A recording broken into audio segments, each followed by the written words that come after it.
Sejam bem-vindos a mais um episódio do podcast onde jovens com tempo livre discutem questões sérias com uma dose de humor e seriedade quanto baste. Para as pessoas que ainda não nos ouviram, o meu nome é Diogo Carvalho. Eu sou o Pedro Carvalho. E o meu nome é Diogo Fernandes. E hoje vamos, naturalmente, fazer uma reforma do país. E primeiro eu perguntava-vos, está tudo bem no país, não é? Ou podíamos melhorar assim uma coisa ou outra? Eu acho que nós vivemos num país perfeito. Não há problemas sociais nem económicos. Nós não temos criminalidade. Não há dívida. Não há dívida. Por isso eu acho que mais perfeito que isto, não sei, é só se acordarmos deste triste sonho um dia, não é? Por isso está tudo perfeito. Acho que o episódio hoje é rápido. Porque para quem chegou agora, o episódio vai ter... Para quem começou a ouvir mais tarde. Pronto, obrigado. Obrigado. São só 2 minutos de episódio porque o país não precisa de nenhuma reforma. Mas basta ver as eleições para perceber que está tudo bem. Está chateado, mas continua na mesma. Está tudo chateado, mas continua na mesma. Mas pronto. Não, mas claro, obviamente... Vamos explicar que estávamos a ser irónicos, não é? Sim. Para quem ainda não percebeu. Para quem ainda não percebeu a ironia... Não, há muitas coisas a melhorar. Eu acho que isso é uma questão também do ser humano. O ser humano quem nos conseguir acordar deste triste sonho, exatamente, faça, por favor. Exatamente. Não, mas acho que isso também é uma condição do ser humano. O ser humano quer sempre aperfeiçoar tudo aquilo que tem, não é? Por isso não, sim. É sempre uma... Não é há uma expressão que se costuma utilizar, mas não é um pessimista para a eternidade, mas há uma expressão que se costuma dizer... É o velho do Restelo. Não. Isso vejo bem o velho do Restelo. É para quando não ser conservador. Não, sim, quando não é conservador. Ou seja, quer sempre... as coisas conforme estão, sem nunca haver aqui uma alteração. Não, acho que nós seres humanos, temos mesmo esta questão de queremos sempre melhorar tudo aquilo que temos. Basta ver, nós passamos das carroças para os carros, não é? Nós passamos de casas individuais. Se bem que agora o preço da gasolina acho que vamos voltar às carroças. Vamos passar às carroças, sim.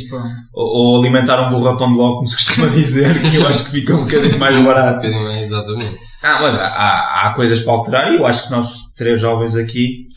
Acho que espaço para melhorar há sempre. Sempre que, lá está, como estás a dizer, nós fomos feitos para sempre querer mais, ou pelo menos deveria ser assim.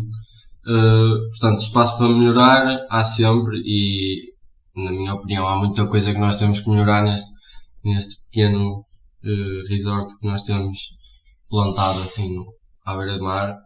E ele mudou a expressão, não sei se para quem nos está a ouvir, já não é aquele belo país à beira-mar plantado, agora é aquele resort. Isto é um campo. É um upgrade. Nós já estamos a reformar o país, não é?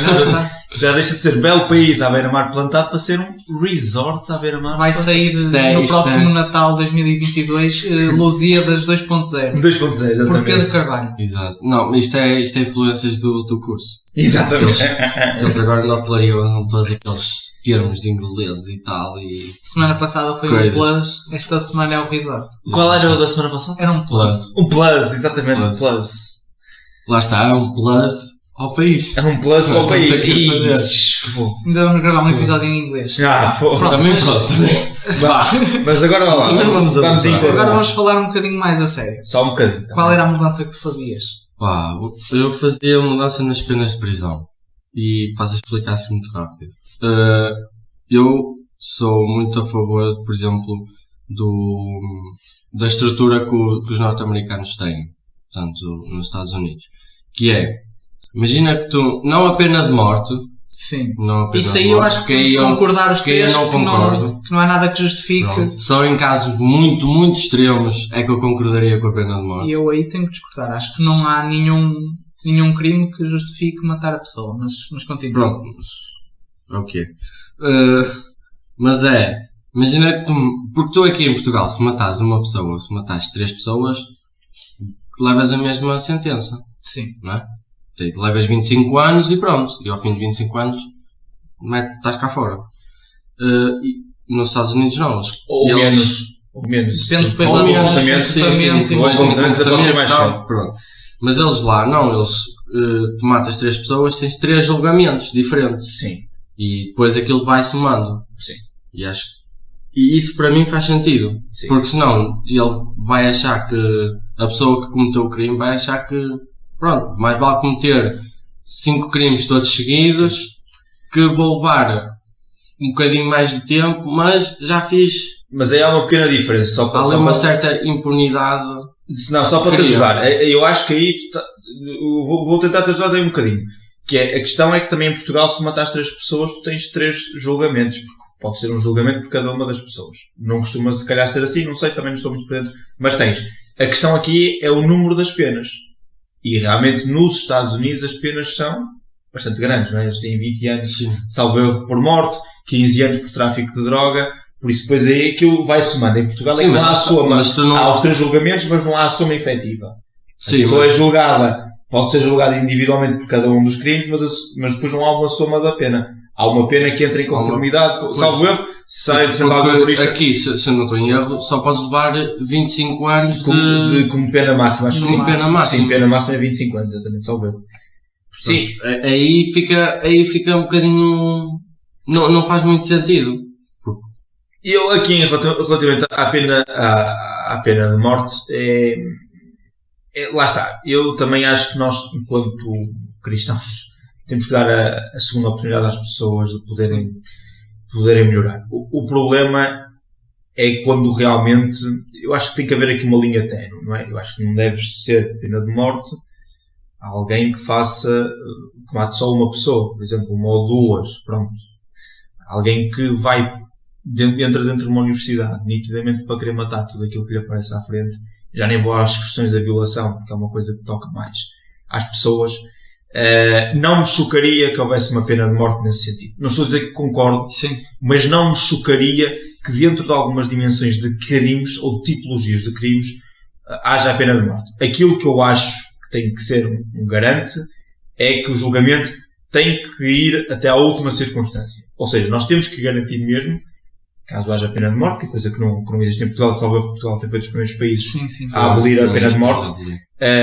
Aquilo que eu quero é que aquela pessoa tenha um tratamento exemplar a nível judicial. Nos Estados Unidos acontece já terem, portanto, pessoas que tinham como pena a pena de morte, que já cá não estão, e entretanto verificou-se que não foram elas que cometeram o crime. Ou seja, eu acho que tem que haver aqui mesmo a coerência da justiça de ir até ao último detalhe possível e impossível, dura o tempo que durar, até aqui a pessoa mantém-se na prisão, não é? Acho que é uma coisa que não acontece em Portugal. Por acaso, estavas a falar das penas de prisão, eu acho que é uma coisa que... Lá está, também tens tempo, tens ali um tempo limite para estar em prisão preventiva. Claro, sim. Não, mas em Portugal há uma coisa pior. Que nos Estados Unidos não tens. Pois não sei, não tenho certeza. Mas em Portugal há uma coisa pior, que é a questão dos recursos. E os recursos podem garantir muitas vezes que a pessoa não fique na prisão a apanhar aqueles anos de prisão como deveria. Por exemplo, no Brasil, eles fazem uma coisa muito simples, que é, nós vamos ao primeiro tribunal e o tribunal sentencia-nos, por exemplo, para estarmos 2 anos na prisão. Nós metemos um recurso. E quando nós metemos o recurso, nós não voltamos para casa. Não, nós vamos para a prisão e começamos a cumprir a pena de prisão nesses 2 anos. Até, entretanto, haver o julgamento do recurso. Sim. Não é? Ou seja, porquê? Que é para a pessoa não sentir que possa pôr recursos a vida toda, entre aspas, ou que o dinheiro possa comprar esses recursos, porque os recursos são caros, por isso, por norma, só mete recursos quem realmente tem capacidade financeira para tal.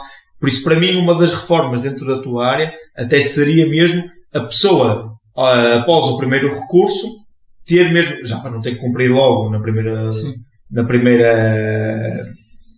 julgamento, após o primeiro recurso, ter que obrigatoriamente estar a cumprir pena de prisão. Isso para mim era uma reforma que eu colocaria. Se não vemos banqueiros, por exemplo, para dar um exemplo, que estão 10 ou 15 anos a ser julgados com recurso atrás de recurso e não cumprem nenhuma pena. Eu aqui, se estamos a falar em penas de prisão, eu criaria ou voltaria à prisão perpétua, mas um modelo que eu não sabia que existia e que eu ouvi falar agora há pouco tempo no debate entre o Rui Rio e o André Ventura, que é, se eu não me engano, é na Alemanha que existe uma prisão perpétua que ao fim de, creio que são 15 anos, se forem as circunstâncias forem as adequadas, a pessoa pode sair, sendo que se cometer um crime volta lá para dentro, não é? Pronto, mas acho que há crimes que justificam que um indivíduo não consegue viver em sociedade e dificilmente o conseguirá com cá, no máximo 25 anos na prisão. Sim, aquilo que acontece na Alemanha, que é exatamente aquilo que acontece nos Estados Unidos, é que há uma reapreciação do processo dentro dos presos que estão com prisão perpétua. Ou seja, de 15 em 15, ele, salvo erro, o preso pode pedir de 5 em 5 anos uma reapreciação da pena de prisão. Mas o tribunal é obrigado, pelo menos de 15 em 15 anos, a reapreciar o julgamento, porque, entretanto, pode realmente acontecer que o crime pelo qual a pessoa foi julgada e que teve a pena até estar incorreto. Sim. E eles terem que alterar a tipologia do crime ou até a tipologia do julgamento que fazem à pessoa. Não é julgamento que eu queria dizer, é da pena que dão à pessoa. Da pena aplicada, sim.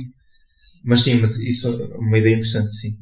Pronto. Agora, passando à frente, Sim, qual era a tua mudança? Pronto, quando tu pediste, quando estavas a tratar deste podcast de hoje, realmente reformas do país são coisas que eu tenho em quase todas as áreas. Sim.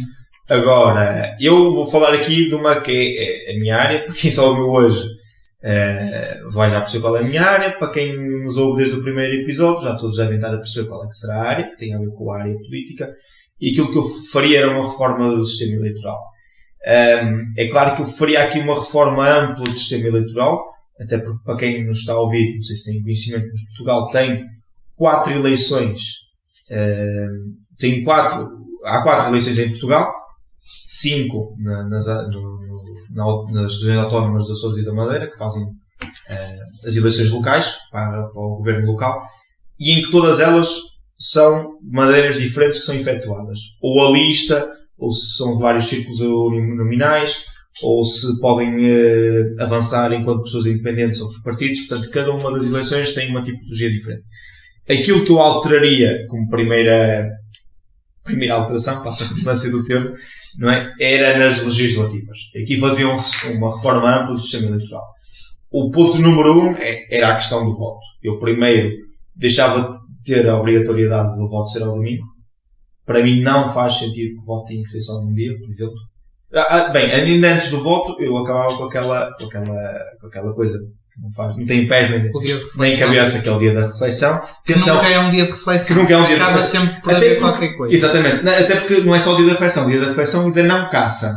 Portanto, as pessoas não podem ir à caça nos dias anteriores às eleições em Portugal. Mas há caça mesmo? Há caça mesmo. Porque isto tem uma componente histórica. Ou seja, quando foi criada esta lei, a caça era uma coisa ainda mais normalizada do que é hoje, não é? E as pessoas, para não se pegarem... Hoje não se pode caçar. Não, hoje é preciso ter muito cuidado dos animais. Até porque tu, se fores ao bosque, não vês lá tofu aos saltos. Não vejo. Se visse o tofu a saltar e a fugir, aí sim, senhor. Ou os cogumelos estavam estragados. Sim, mas na altura havia o medo, também como éramos estávamos a entrar num período democrático, havia o medo que as pessoas no dia anterior do voto se pegassem e o uso de armas pudesse servir para que a outra pessoa não pudesse no dia seguir votar.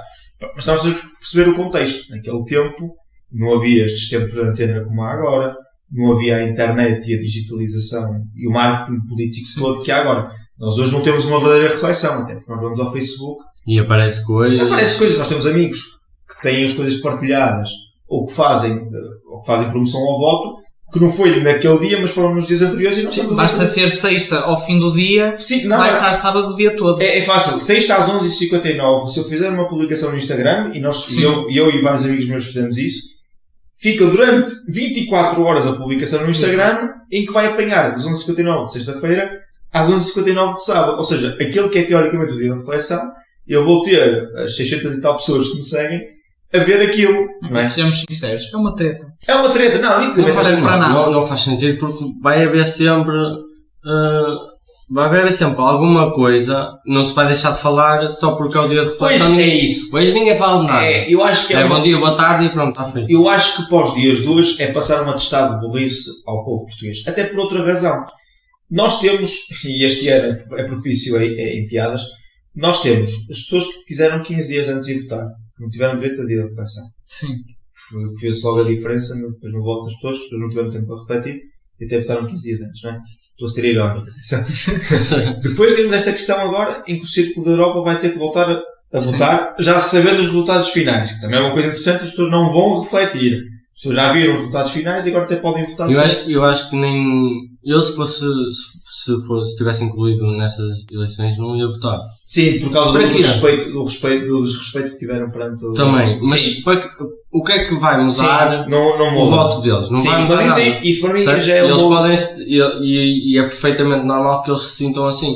Não vão mudar nada. Totalmente de acordo. Não, agora votavam todos CDS, pimba. Para o CDS, isso também agora é uma nova teoria que eu tenho ouvido dentro dos meus camaradas. Mas, para também finalizar, que entretanto vocês também têm que dar vocês ideias. Por isso, terminava com o dia da refeição.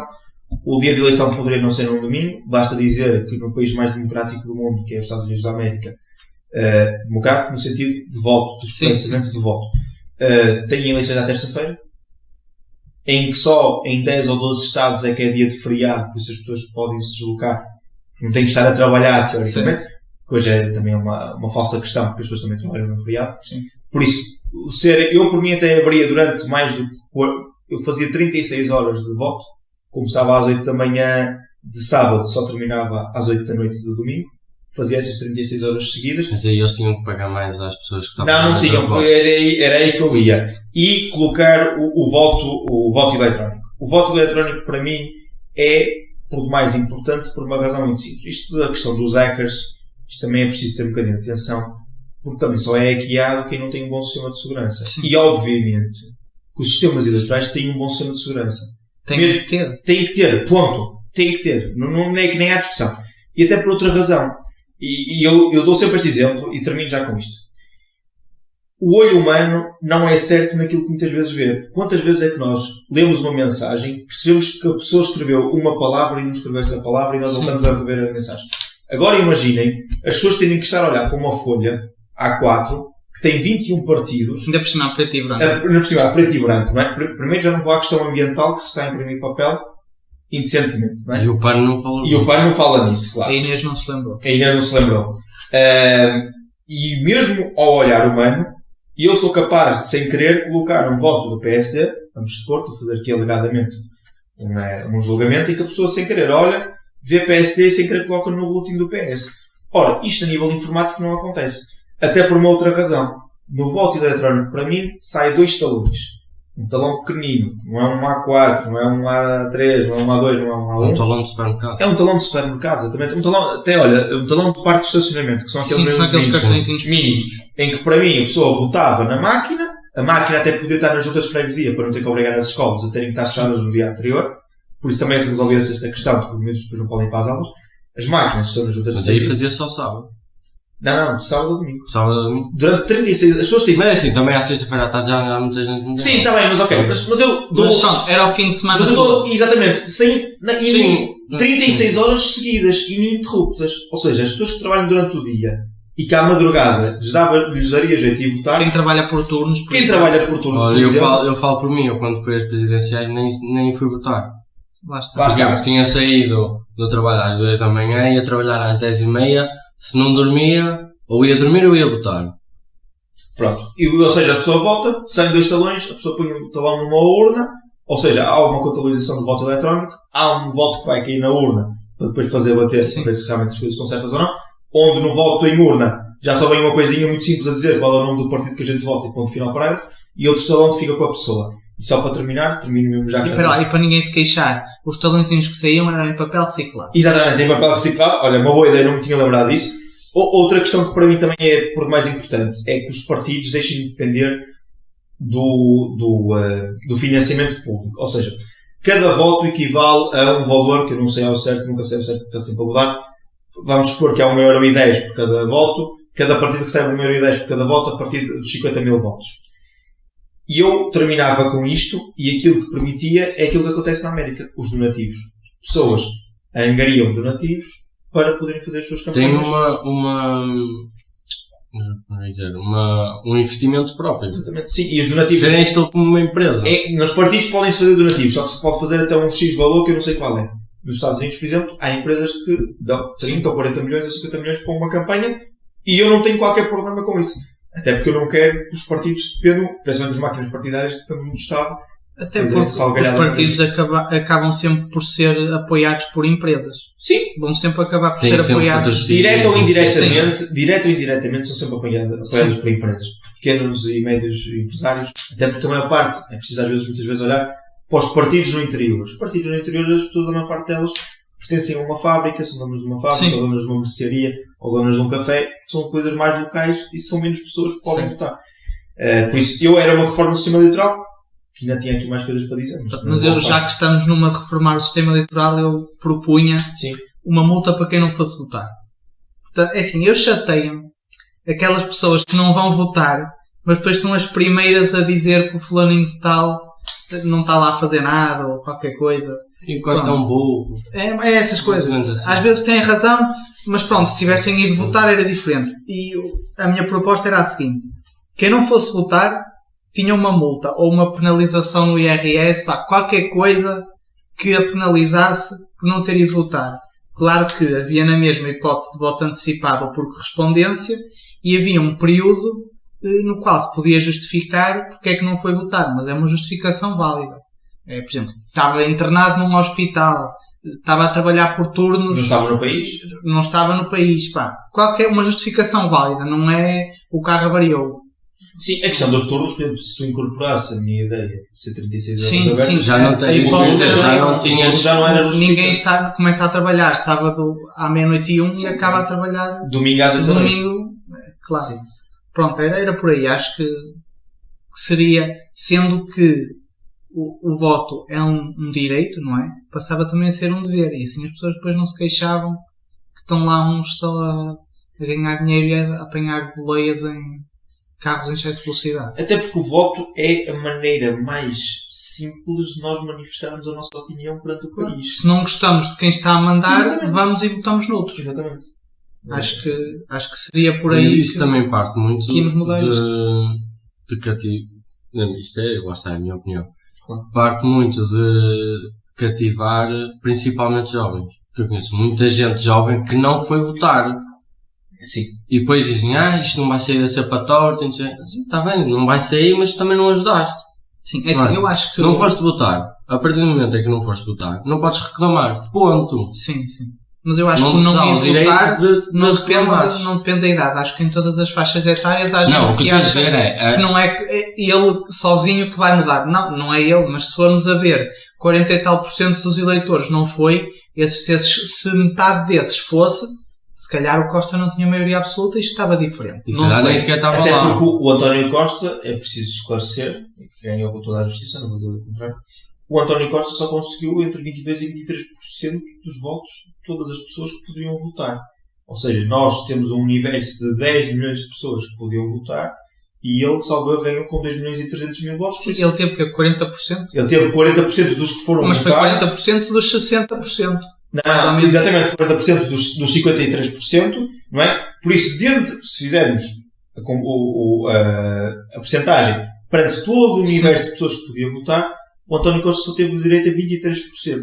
Ou seja, só há 23% de pessoas que concordam com o que neste momento fizemos a escolha certa. Exatamente. E há 77% que estão exatamente a dizer não, tu não és a solução para o país. E desses 70%, metade ou mais... É 46, 47%. Sim, mais de metade. Vai-se queixar daqui a uns tempos. E não foi votar. É verdade. Isso aí, lá está, dentro desta reforma que eu estava a falar, uma das coisas que eu fazia é, nós conhecemos todas as pessoas que trabalham em Lisboa e têm que votar no Porto, porque também não alteram as moradas, não é? Sim. Ter a possibilidade de, em Lisboa, o cartãozinho de cidadão, ainda por cima tem lá o chip, que sabe perfeitamente onde é que nós... Agora com o chip é muito mais fácil. Chego lá, eu votei, eu voto no Porto, o meu talão vai ter que ir para uma urna específica, que é os votos no Porto, e cai lá e está feito. O voto segue para o Porto. Eu acho que nós temos é que criar, e acho que esse é um problema, e eu acho que, por acaso, a sociedade civil está-se a mexer nesse sentido. Nós temos que rapidamente dar a oportunidade às pessoas de não terem que ficar presas às suas terras para votar, ou naquele período de 12 horas, ou 11 horas, ou 10 horas, lá que é. Não, nós temos que dar todas as ferramentas possíveis e imaginárias para as pessoas poderem votar com toda a tranquilidade. E para irem votar. E para facilitar o voto de maneira a que não haja 40% dos eleitores a ficar em casa ou ir para a praia. Mas é que vai haver... Mas isso para mim é um ponto. Vai sempre haver pessoas que não vão. Exatamente. Eu também acho que sim. Pronto. E mesmo com a questão da multa, não ia nos solucionar. Eu acho que é uma ideia interessante a tua parte. Sim, não ia acabar com a abstenção de longe, não é? Nunca vai acabar com a abstenção, porque também depois aqui falta uma coisa, que nós já falamos da semana passada. Educação. Falta a educação. Falta a educação de perceber o porquê do voto. Para que é que serve? E uma das pessoas, peço desculpa, uma das condicionantes para nós percebermos a importância do voto é a comunicação social. E a comunicação social, e muitas vezes as revistas cor-de-rosa, destratam bastante os nossos deputados. Sim. Do nosso governo. E eu quando digo, por exemplo, que nós temos pouquíssimos deputados e que eles são muito mal pagos, as pessoas ficam muito irritadas porque ganham 3.500 euros. Devo-vos dizer que 3.500 euros para decidir coisas do dia-a-dia não é nada. Ganhar 3.500 euros, terem as suas vidas escrutinadas aos primos, aos tios, aos avós, não é o suficiente. Nós temos tendo em conta a responsabilidade que tem... Mas também não é para todos... Não, é assim, uma coisa é ter uma certa responsabilidade e ter que ganhar de acordo com essa responsabilidade. Depois têm que ser penalizados se usam essa responsabilidade. É isso que eu estou a dizer. É ter os benefícios, não usar esses benefícios para dar taxinhos e taxinhos as taxas e os taxinhos vão acontecer sempre. Sim. Agora, a solução... Outra coisa é aquilo que nós assistimos se não estou em apoiar há 2 ou 3 Pedro, acontece todo nas autarquias mais pequenas. Eles deram a cana toda. Nós não temos ideia, mas nas autarquias do interior, que são com populações mais reduzidas, muitas delas só têm 300 ou 400 pessoas, é impossível tu, por exemplo, criares uma equipa para a junta e que não tenhas 2 ou 3 pessoas do teu... Sim, não, família, isso estou de acordo. Mas agora, uma coisa é numa autarquia que lá está, tem 300 pessoas e aí por muito que não queiras, a maior parte das vezes conheces metade do... Sim, 300 ou 400 pessoas se não se conhecem todas... Não é? Pronto, tens sempre isso. Aí é um bocadinho difícil tu não dares um trabalho ou qualquer coisa a uma pessoa que tu não conheces. Agora, outra coisa é tu estás num governo e tens pessoas muito mais qualificadas e de vez para a qualificada. Mas isto acontece no governo como acontece em empresas, em outras empresas. Eu vou-te dar esta nota. Eu se tivesse a possibilidade de, por exemplo, integrar um governo, eu não tenho, como nunca ninguém tem, conhecimento de todas as áreas. Vamos supor que eu era primeiro-ministro de Portugal. Eu não tenho conhecimento de todas as áreas. E eu quero ter pessoas que me estejam à minha volta que sejam da minha confiança. Obviamente que, por exemplo, numa pasta como a economia ou as finanças, não é? Dentro da área da contabilidade que eu tivesse dúvidas, por exemplo, o teu irmão seria uma pessoa que eu iria chamar. Obrigado. E isto para ti é um tacho. Para o mais comum das pessoas é um tacho. Para mim não é. É alguém da minha confiança que me vai assessorar e me vai dar os conhecimentos necessários para que eu, primeiro-ministro, quando for chamado às responsabilidades dos atos, tenho alguém que me fez o trabalho todo, me explicou e eu explico aos outros. Mas lá está, tens aí um princípio que, se for um tacho, não existe. Que é alguém que tu confias, é competente naquilo que faz, percebe mais ou menos competente.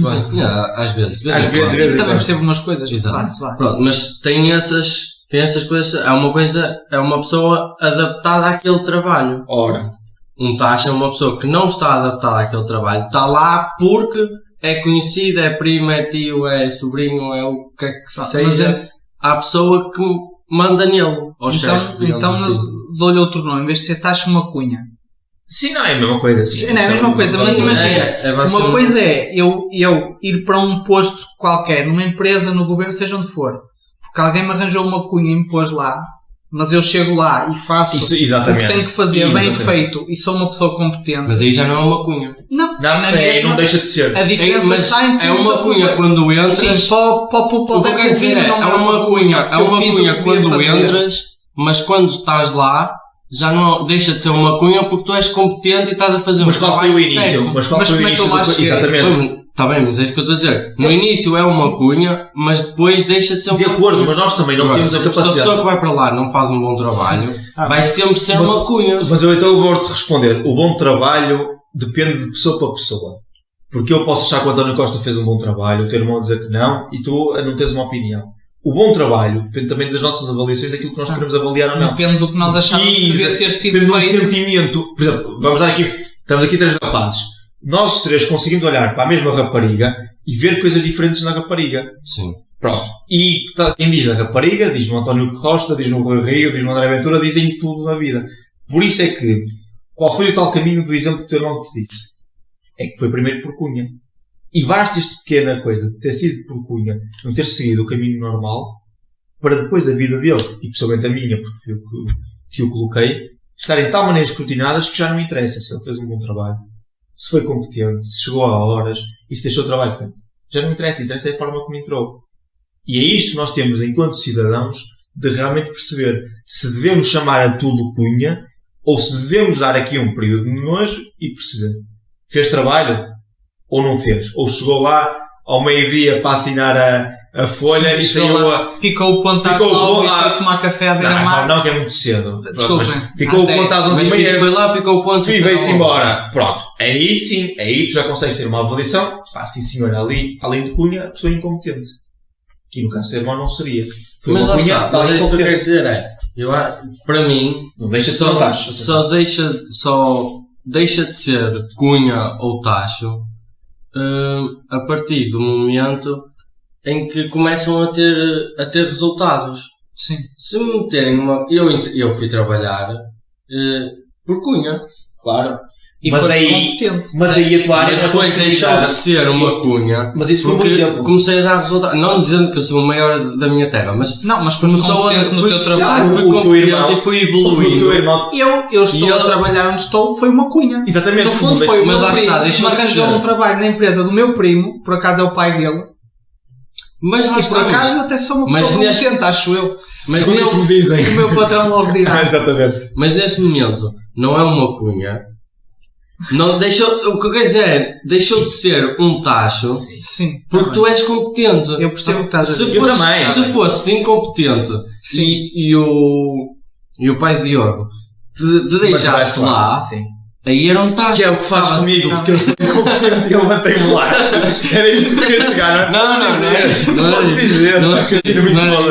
Não, porque eu não opino sobre o trabalho. Não sei nada disso. Mas tu podes dizer. E tu, Diogo, o que é que tu mudarias? Ora, mudanças é assim, havia muitas, mas eu acho que há uma importante e que me assusta um bocado, que é a baixa natalidade. Portanto, eu criava apoios a sérios, não é um abono de 50 € por filho, que isso não dá para quase nada. Dá para 10 fraldas, acho eu. Nem sei, não sei quanto estão as fraldas, espero não saber tão cedo. Não, mas era um apoio a sério, pá. Uma pessoa, pensando assim é melhor, não pensar um casal quer ter filhos e, na minha opinião, deve. Se puder, e se for esse um dos objetivos deles. Claro. Que fique claro essa parte. Um apoio a sério, no mínimo tem que dar, sei lá, para comer na escola o mês todo. Sim. Para pagar o passe. Para comprar livros e qualquer coisa de comida, pá. Um apoio a sério, porque se nós tivermos em consideração que... Mas 50 € dá para comer na escola o mês todo. Não dá para mais nada. Sim, ora, sim, mas... 4 € a refeição. 4 €? 3,5 €. São 2 € e tal, 2 € e 13, pá, mete 13 €. 20 dias... Mas é fácil, olha. A 2,5 €. 2,5 € a dividir por 50, salvo erro, dá 20. Exatamente. Certo? Tu tens mais do que 20 dias úteis por mês para estar na escola. Sim, à exceção do mês de fevereiro, porque pode ter 28 dias ou 29, portanto depende se tem 29 ou não. Mas tu até pode acontecer que num mês de 31 dias tu até podes ter, salvo erro, 24 dias úteis. Salvo erro, se não estou a fazer mal as contas, 23 dias úteis. Estava a fazer mal as contas. Pelo menos 22. 23 podes ter. 22 tens quase certeza, não é? Por isso... Aí os 50 €, olha como é que ele ficava no 21º dia, já não comia.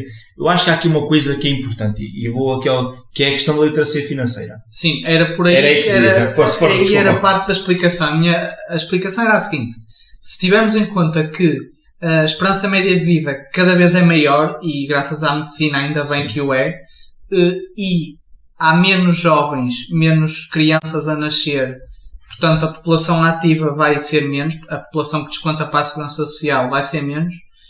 Nós, quando chegarmos à reforma, não vamos ter reforma a receber da segurança social, porque não vai ser possível manter a segurança social a pagar reformas se isto acontecer, não é? Cada vez mais idosos, cada vez menos jovens, não vai ser possível pagar reformas. E por isso é que a idade da reforma está a subir. Pois, lá está. E eu tenho em mim, não é? Que me vou reformar só aos 75. Sim. Como isto está, para poder eu ter uma reforma, isto se, quando eu lá chegar, os meus filhos tiverem direito à reforma. Porque isto está, não me parece eu acho também só não temos que vai dar mais e melhores apoios à natalidade, porque também não conseguimos.